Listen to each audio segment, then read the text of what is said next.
Halo Sobat Ranting Ranum, ketemu lagi. Udah berjemur belum hari ini? Udah olahraga belum? Ya, hari ini kita jumpa lagi ya di video yang kedua. Sudah lama juga nggak buat video. Hari ini kita ngobrol tentang Monstera deliciosa. Kenapa disebut Monstera? Bagaimana cara merawatnya? Dan apa saja yang dibutuhkannya untuk tetap hidup dan berkembang. Yuk, ikuti kita ya. Ciao.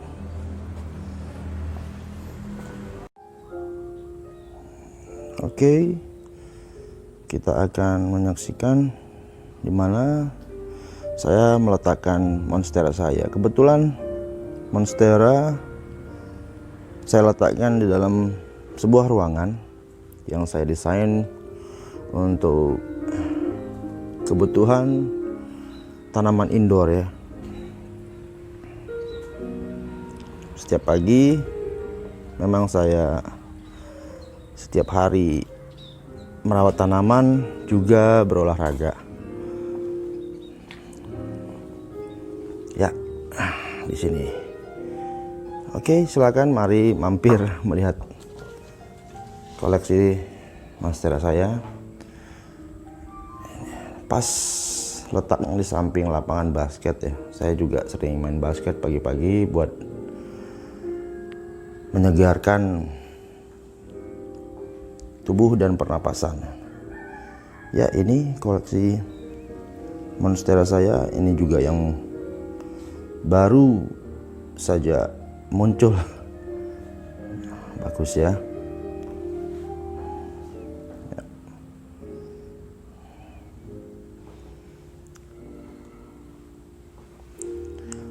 Kurang lebih hampir ya 1 tahun lebih lah saya merawat Monstera. Kemarin sih sebelumnya saya nggak tahu bahwa Monstera itu sesuatu tanaman yang langka. Ya waktu itu memang pingin aja keren gitu. Ternyata memang tanamannya lumayan mahal ya. Tapi mahal atau tidak sih, yang penting fungsinya selain menyegarkan mata ya, dengan keindahannya, juga menyegarkan ruangan ya. Oke, selanjutnya kita akan membahas bagaimana Monstera ini bisa tumbuh khususnya dalam ruangan seperti ini. Apa yang kita perlukan, apa yang harus kita cermati, kita akan bahas hari ini juga ya.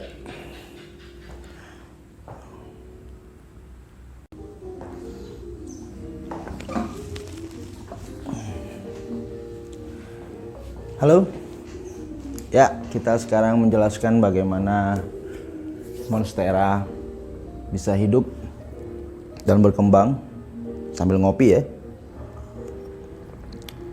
Ya, kebetulan Monstera yang saya rawat ini saya letakkan dalam ruangan.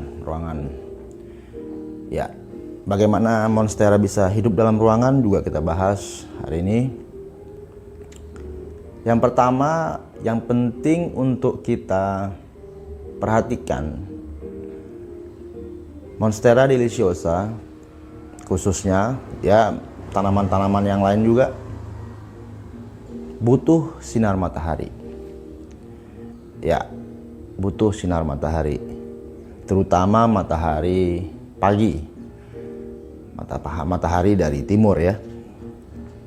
Kebetulan memang ruangan ini saya desain supaya matahari pagi dari timur bisa langsung masuk ke dalam ruangan dan langsung menyinari tanaman Monstera sampai arahnya pun langsung ke timur ya. Kenapa matahari penting? Sumber energi terbesar dalam tumbuhan khususnya Monstera datang dari matahari. sinar ultraviolet. Biasanya itu di bawah jam 10 pagi itu energi yang terbaik buat mereka. Ya. Yang kedua, siklus udara. Maksudnya udara mengalir dari arah yang berbeda. Ya, kebetulan tembok belakang kan tertutup. Jadi kita buat terbuka di tembok sebelah sini, dan dari arah sana ada jendela yang besar untuk masuk. Jadi ada sirkulasi. Sirkulasi udara penting. Karena monstera tidak hanya butuh matahari tapi sirkulasi udara ya. Khususnya dalam ruangan yang tertutup begini. Yang penting kita sediakan sirkulasi udara pasti bagus ya. Ada yang buat tanaman monstera itu di luar ruangan juga tetap bisa mati karena sirkulasi udaranya kurang bagus ya. Cuma satu arah. Diusahakan monstera itu diletakkan di sirkulasi udara yang bisa maju mundur itu. Maksudnya bebas, tidak hanya dari satu arah. Yang ketiga, jelas media tanah. Media tanah, saya sendiri tidak memakai media tanah yang macam-macam ya, apalagi pupuk kimia. Media tanah biasa yang subur, humus, pupuk organik, itu aja. Yang penting usahakan tanah itu gembur, tidak terlalu kering, juga tidak terlalu lembab. Apalagi dalam ruangan yang begini ya. Banyak sekali orang yang menanam monstera dalam ruangan langsung menaruh pupuk kimia. Pupuk kimia itu kita harus tahu bahwa pupuk kimia itu benar memang merangsang pertumbuhan akar dan berdampak kepada pertumbuhan daun ya. Benar, tapi seringkali ketika kita menaruh itu sementara monstera kita belum bertumbuh, karena pupuk kimia itu panas, sifatnya panas ya. Sifatnya seperti memaksa tanda kutip supaya monstera kita tumbuh cepat. Padahal usahakan monstera itu tumbuh dengan alamiah. Monstera ini tumbuh di hutan-hutan biasanya. Dulu sejarahnya monstera ini pertama kali ditemukan di hutan-hutan pegunungan Meksiko ya. Mungkin ada yang bawa benihnya ke sini ke Indonesia, terus dikembangbiakkan dalam hutan atau apa kita nggak tahu, tapi usahakan monstera tumbuh dengan secara alamiah. Walaupun kita memindahkan dia ke hutan dari hutan ke tempat kita ke kota, tapi usahakan dia tumbuh secara alamiah. Alamiah itu penting supaya dia juga menumbuhkan daun-daun yang baru secara alamiah. Maksudnya alamiah kenapa? Tidak berlebihan, tidak kurus atau tidak besar tapi batangnya ini nggak sehat.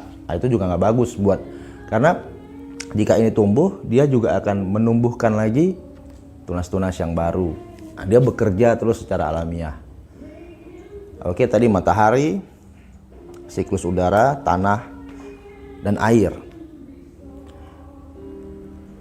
Air itu kadang-kadang kita lupa bahwa air apa yang bagus. Bagaimana cara menuangkan airnya atau volume airnya yang tepat buat monstera. Bagi monstera sih, air itu secukupnya. Cukup dalam artian tidak berlebihan, tidak kekurangan. Yang penting kita tahu bahwa tanahnya itu masih lembab. Gak usah disiram dulu ya. Kecuali memang sudah kering. Kita lihat permukaan airnya, permukaan tanahnya. Kalau udah kering ya kita siram.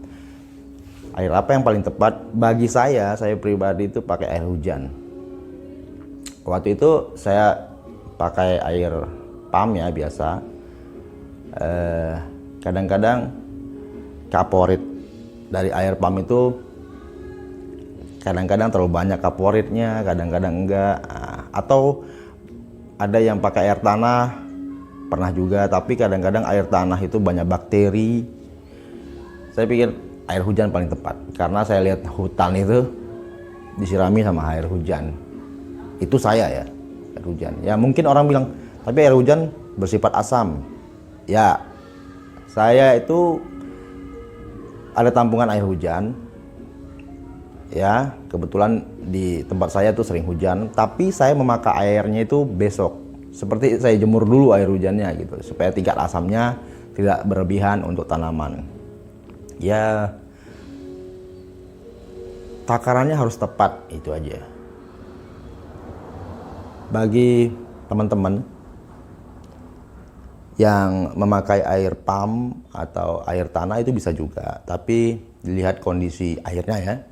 Kalau memang sudah terlalu banyak kaporit, itu bisa dicium kok. Itu bagi saya terlalu bahaya buat akar baru nanti. Oke. Yang pertama tadi matahari, siklus udara, tanah, dan air. Sebenarnya itu aja. Dia bukan tanaman yang ribet untuk dirawat. Tapi karena dia tanamannya bukan asalnya dari kota, kadang-kadang keadaan lingkungan kota nggak terlalu bagus. Ya, jadi kita bagaimana caranya supaya dia seperti merasa di hutan. Usahakan menanam atau merawat monstera atau meletakkan monstera juga berada di antara tanaman yang lain. Saya nggak tahu ya, mungkin itu ilmiah dari saya aja, tapi bagi saya gini, usahakan mereka itu punya sahabat di lingkungannya.